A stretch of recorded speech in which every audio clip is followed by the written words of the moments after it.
سلام دوستان عزیز، خوش آمدید با یک ویدیو دیگه. امروز میخوام نحو آموزش چجوری به اکانت اینستاگرام درست کنیم. خب در قدم اول میریم تو اپ اینستاگرام، بعدش رو این گزینه کلیک میکنیم create new account، روش میزنیم.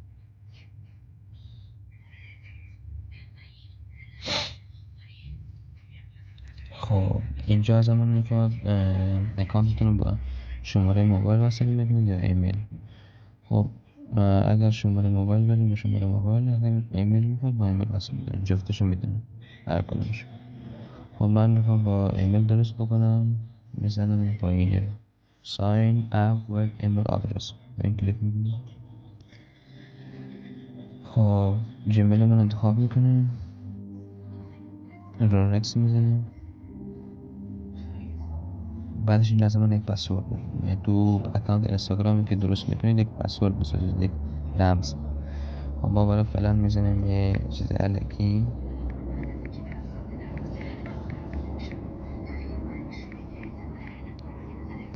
خب پسورد ما رو انتخاب کردیم، بعدش نکست رو میزنیم.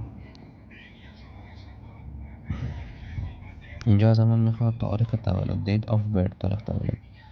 خب من تاریخ تولد یک چیز الکی میزنم، شما درستش میزنم 2000 نکست. اینجا ازمون میخواد اسم اینستاگرامتون چی مینویسید، یعنی اسم اینستاگرامتون. من میزنم نکست میزنم. اینجا یوزرنیم اینستاگرامتون هرچی دوست دارید میزنید شما. خب من نکست میزنم. I agree.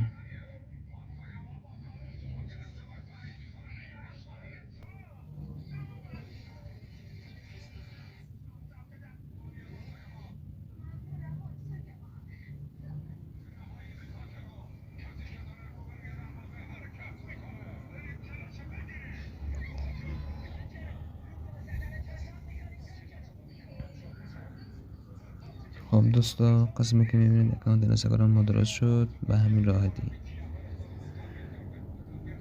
رو اسکیپ میزنیم.